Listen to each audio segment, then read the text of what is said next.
જય શ્રી કૃષ્ણ મિત્રો, બજાર કરતાં પણ સરસ અને એકદમ પરફેક્ટ રીતે આજે આપણે સિંગદાણાની ચીક્કી બનાવીશું. તો ચાલો આપણે રેસીપી જોઈ લઈએ. અહીંયા આપણે 1 કપ સિંગદાણા લઈ લઈશું.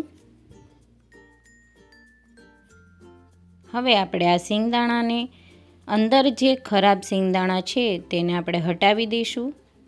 જો સિંગદાણાની અંદર જે ખરાબ સિંગદાણા આવી જશે તો તેનો ફ્લેવર સારો પણ નહીં લાગે અને ખાવામાં મજા પણ નહીં આવે.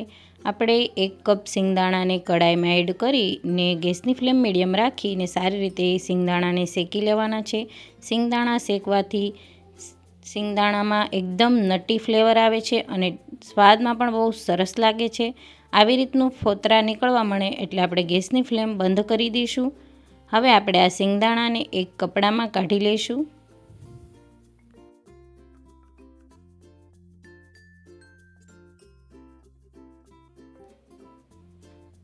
હવે આપણે ઉપરથી આવી રીતે કપડું છે એ ઢાંકી અને સિંગદાણાને આવી રીતે મસળી લઈશું તો ઉપરને જે ફોતરાનો ભાગ છે તે નીકળી જશે અને સિંગદાણાનો ફાડા થઈ જશે આવી રીતે.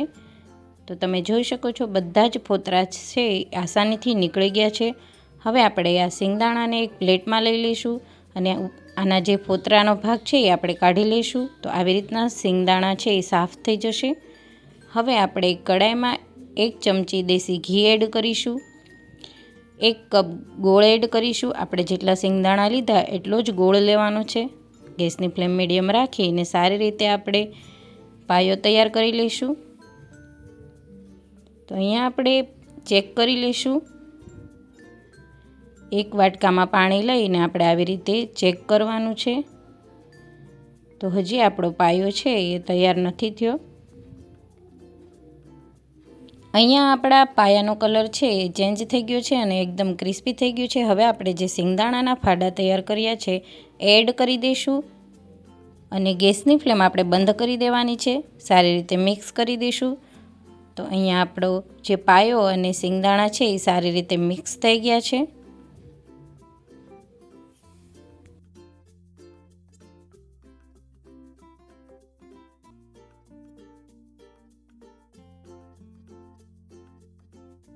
અહીંયા મેં ચોપિંગ પેડ ઉપર ઘી લગાવી દીધું છે. આપણે જે પાયો તૈયાર કર્યો છે એડ કરી દઈશું. તમારે પ્લેટફોર્મ ઉપર કે થાળીમાં કે બટર પેપર ઉપર આવી રીતે પાથરવું હોય તો પણ પાથરી શકો છો. મેં અહીંયા ચોપિંગ પેડ ઉપર પાથર્યું છે. પ્લેટફોર્મ ઉપર પણ સરસ પથરાઈ જાય છે. અને અહીંયા આપણે એક વાટકી ઉપર ઘી લગાવી ને આવી રીતે ફેલાવી દઈશું.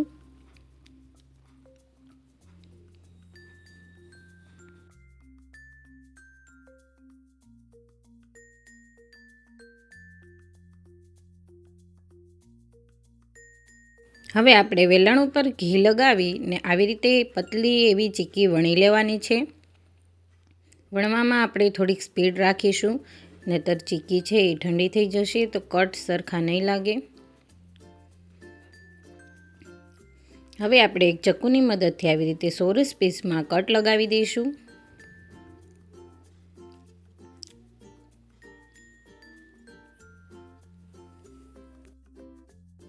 અહીંયા આપણી ચીક્કી છે એ તૈયાર થઈ ગઈ છે. હવે આપણે એને ચોપિંગ પેડમાંથી કાઢી લઈશું.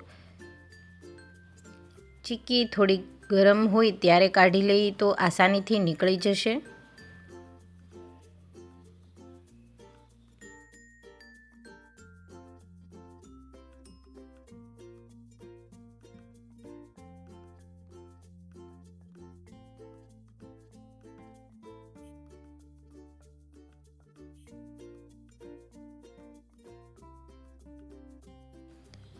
અહીંયા રેડી છે બજાર કરતાં પણ સરસ મજાની સિંગદાણાની ચીક્કી જે એકદમ ક્રિસ્પી અને સોફ્ટ બનીને તૈયાર થાય છે અને ટેસ્ટમાં તો બહુ જ સરસ લાગે છે.